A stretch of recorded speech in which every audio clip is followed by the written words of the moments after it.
The knock wasn't polite, it was pounding, like someone wanted to break the door down.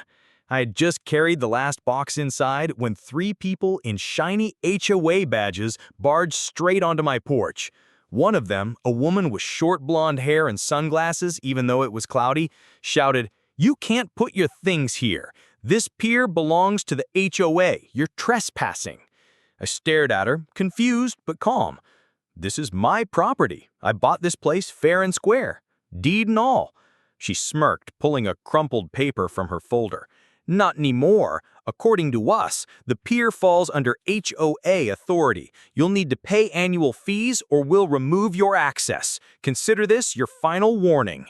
She slapped the notice against my chest like she was a cop serving a warrant.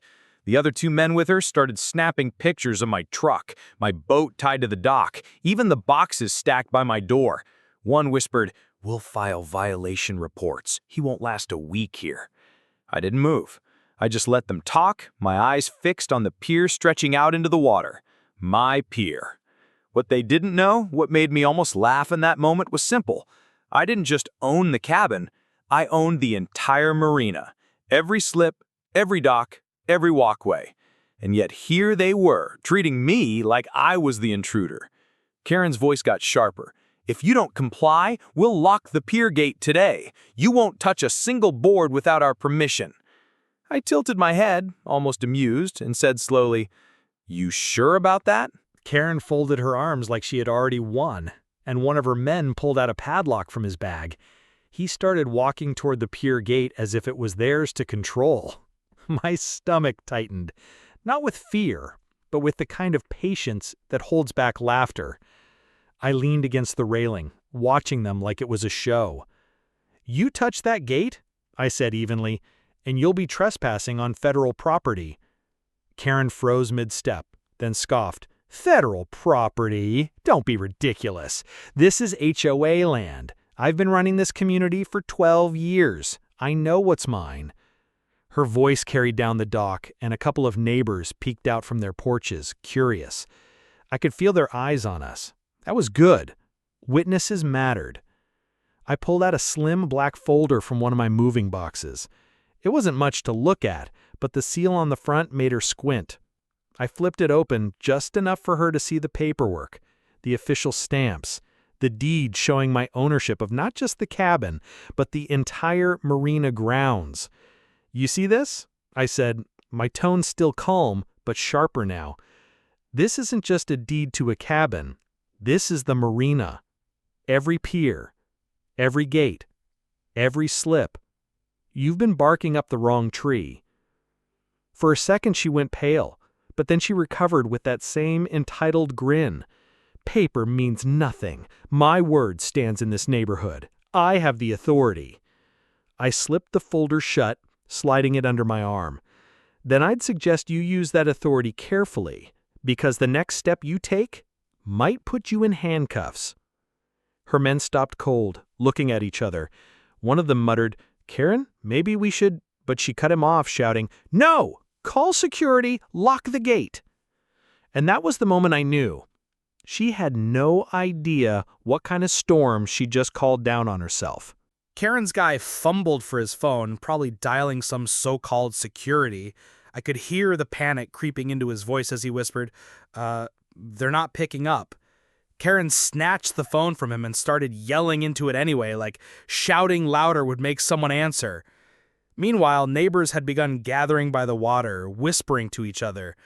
One older man leaned over to his wife and said, just loud enough for me to catch, "Didn't we hear the marina was sold last month?" That was the crack I needed. I walked past Karen, calm as ever, and placed my hand on the gate she was about to lock. "Funny thing about this pier," I said, my voice carrying so everyone around could hear. "The sale went through weeks ago. The entire marina is mine. Every slip contract, every right of use, every gate key belongs here." I tapped my chest. The crowd murmured, and I saw Karen's grip tighten on the padlock. Her face flushed red. "Lies," she snapped. "This is community property. I decide who comes and goes." Right then, a young man from the crowd stepped forward, holding his phone up. I just Googled the county records. He's telling the truth. The marina was sold. He owns it. Karen whipped her head around, her sunglasses slipping down her nose. For a moment, she looked like she might break. But instead, she doubled down, screaming, "This doesn't matter! He still has to follow HOA rules, and if he refuses, I'll have the sheriff drag him out in chains!" I smiled slowly. "Good idea, Karen. Let's get the sheriff involved."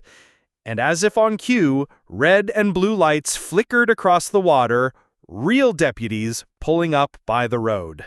The deputies stepped out of their cruisers, hands resting on their belts, scanning the scene. Karen straightened up instantly, her voice turning sugary sweet. She waved them over like they were her personal backup. "Officers, thank God you're here," she called. "This man is trespassing on HOA property. He refuses to leave the pier, and he's threatening us." The deputies' eyes landed on me, then on the cluster of neighbors watching from their porches. One officer asked flatly, "Sir, can we see some ID and property documents?" Before Karen could interrupt, I pulled the same black folder from under my arm and handed it over. "You'll find everything inside. Deed records, transfer papers, county approval stamps. The marina is mine. They're the trespassers here." The deputy flipped through the pages, his brow lifting slightly as he nodded at the seals. "These are official. This marina was sold to you." He turned his gaze on Karen. "Ma'am, you got an explanation for why you're trying to padlock someone else's property?" Karen's composure cracked. "What? No, you don't understand. I run this community.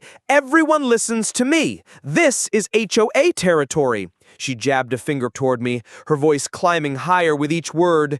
"He forged those papers. Arrest him!" The crowd gasped, and I didn't even need to answer. The deputy closed the folder, giving her a look that made her step back.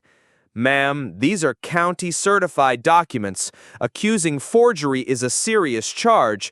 Unless you've got proof?" Karen's face twisted, but no words came out. For the first time, she looked small. The neighbors shifted uncomfortably, some even shaking their heads at her. I let the silence linger before I said, just loud enough for everyone to hear, "You wanted the sheriff, Karen. Well, here he is."